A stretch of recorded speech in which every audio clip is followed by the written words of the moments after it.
A Washington journalist just blew the lid off the marriage of Vice President and racist Care Bear JD Vance, and if you thought the squishy couch enthusiast looked vile before, well, get out the Scotch Guard. You're going to want to protect your furniture.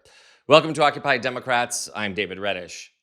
Among the Trump administration and MAGA world, few figures are as inexplicably prominent as JD Vance. Nobody seems to like the vice president very much, not even Donald Trump. And yet, Vance keeps popping up like a bad rash, often spewing such boneheaded statements that they could make anyone who hears them break out in a rash. Remember how, after text messages from the young Republicans, who were adults in their 30s, mind you, remember how when the text messages leaked, Vance rushed to defend Nazis? But the reality is that kids do stupid things, especially young boys. They tell edgy, offensive jokes, like that's what kids do. And I really don't want us to grow up in a country where a kid telling a stupid joke, telling a very offensive stupid joke, is cause to ruin their lives. And at some point, we're all going to have to say, enough of this BS. We're not going to allow the worst moment in a 21-year-old's group chat to ruin a kid's life for the rest of time. That's just not okay. Like, we live in a digital world. This stuff is now etched in stone online. We're all going to have to say, you know what? No. We're not doing this. We're not canceling kids because they do something stupid in a group chat. It's classy, right? Well, stick around. It gets worse. If rushing to defend Nazis as silly kids doesn't turn your stomach or send you running to dip your upholstery in Teflon, there's also the matter of Vance's statements about his own marriage.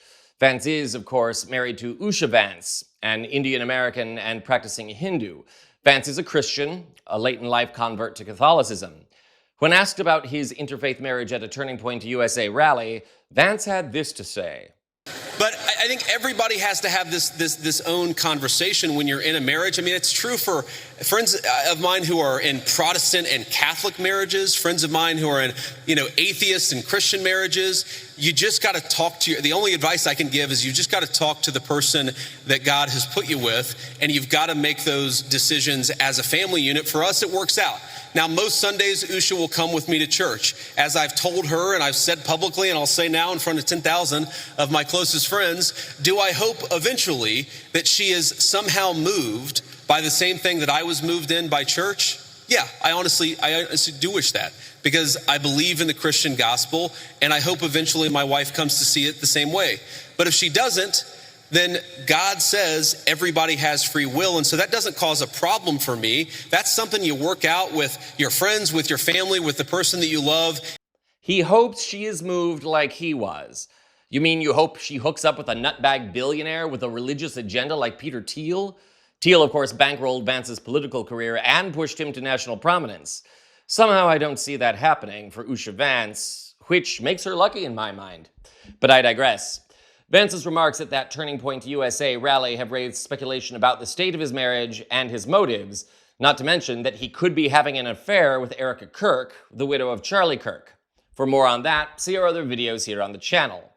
So, if at this point you're wondering what keeps Usha Vance joined to JD the way an armchair sells at auction with a love seat, now we know.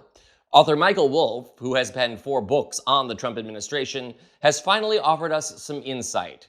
Speaking on the Daily Beast podcast, Wolff revealed the truth about the Vance marriage. Are going to be more and more trying to triangulate the heir apparent, who is JD Vance. And as the MAGA people become more extreme, more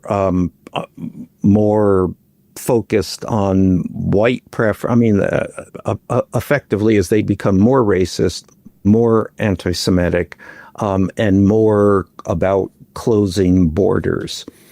That puts JD Vance into an increasingly difficult position. He can't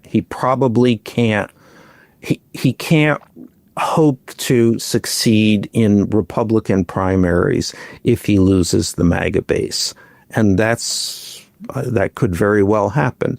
Therefore, to speak to the MAGA base, to throw them a bone, the bone became his brown wife. But, and what I was saying is that I suspect, number one, you would never, ever say this in public about your wife. Even the creepiest person would not say this. So what does that mean? Either it means he is outdoing the creepiest kind of person, or he and his wife have triangulated this themselves. So again, that this is a cynical gambit. He told her, and I actually suspect this is it. They plotted this out. He has, the presidency they see in possible reach. But in order to get there, they have to do this. So they sat at the kitchen table, and he said, or she said, you got to throw me under the bus. So there you have it. Craven ambition and lust for power. And when it comes to that hunger, JD and Usha Vance have matching upholstery. I'll let all of you decide how that makes you feel about Usha Vance personally. This is a woman who doesn't seem to mind when her husband criticizes her faith or says that she's still a good mom even if she isn't white. Again, see our other videos for more on all of that. It's all about power and ambition with these people. I have to wonder what will happen to Usha Vance when she realizes JD isn't presidential material, something it seems the majority of Americans have already figured out. If, of course, their marriage even gets that far. It's been 1 year in office and, well, the pressure seems to be taking its toll. That said, JD and Usha Vance won't be going away anytime soon. I suggest adding those old clear vinyl covers to your plush furniture to avoid any related stains. Call them JD Vance Memorial Couch Condoms. Ugh. I hope he uses a lubricant. This is Occupy Democrats.